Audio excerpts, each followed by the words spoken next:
Salut, en ce mardi, on continue les capsules quotidiennes d'anatomie. Cette semaine, je vous propose de continuer d'étudier le thorax, car je vais vous parler d'un des muscles principaux de celui-ci, le muscle grand pectoral. Pour compléter cette vidéo, n'hésitez pas à regarder à nouveau la capsule quotidienne dans laquelle je vous parlais de l'anatomie des côtes. Il s'agit de la capsule quotidienne numéro 86 du 26 mars dernier. Allez y jeter un petit coup d'œil, je vous le place ici dans le coin de l'écran. Le muscle grand pectoral est donc un muscle de la face antérieure du thorax et il en couvre la plus grande partie. C'est aussi le muscle le plus superficiel de la zone. Le muscle grand pectoral forme également la partie antérieure de l'aisselle. Lorsque vous le contractez, la partie antérieure du creux de l'aisselle se dessine. Mais bon, allons-y calmement, laissez-moi vous expliquer ceci en détail. D'abord, le muscle grand pectoral est composé de deux chefs, ou deux portions si vous préférez. Le premier chef, c'est le chef claviculaire. Le muscle s'insère sur la moitié médiale, ou interne, de la clavicule. Le deuxième chef, c'est le sternocostal. Il s'attache sur le sternum à hauteur des 7 premières côtes.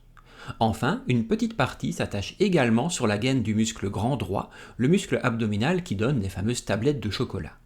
Les deux parties de ce muscle se rassemblent et s'insèrent ensuite sur l'humérus, le muscle du bras. Oui, ça semble bizarre, hein, dit comme ça, mais le muscle grand pectoral effectue son action en tirant sur l'humérus.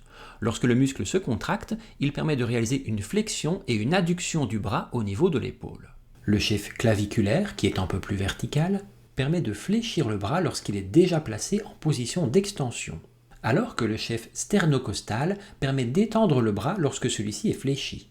A noter qu'il existe également un autre muscle pectoral que l'on appelle le petit pectoral. Il s'agit d'un petit muscle triangulaire qui s'étend depuis les 3e, 4e et 5e côtes vers le processus coracoïde, une partie de l'omoplate. La contraction de ce muscle permet de rapprocher l'omoplate de la paroi thoracique. Enfin, il est fréquent de vouloir développer ces muscles grands pectoraux afin d'essayer de renforcer un peu la poitrine. L'exercice le plus courant dans ce but est la célèbre pompe. Corps gainé, en chute ventrale, bref, vous connaissez ça mieux que moi, non? Le développé couché est également souvent utilisé, mais beaucoup plus dangereux pour les sportifs amateurs. À réaliser sous supervision, s'il vous plaît. Enfin, il est intéressant de noter que ce muscle est innervé par les nerfs pectoraux et vascularisé par l'artère thoraco-acromiale et l'artère thoracique latérale. Mais bon, ça devient peut-être un peu pointu là, non? Alors voilà, c'est bon pour aujourd'hui. J'espère que cette vidéo d'anatomie vous aura permis d'en apprendre un peu plus sur vous-même. On se retrouve demain pour un nouveau quiz médical. Allez, passez une bonne soirée. À bientôt sur la chaîne. Ciao!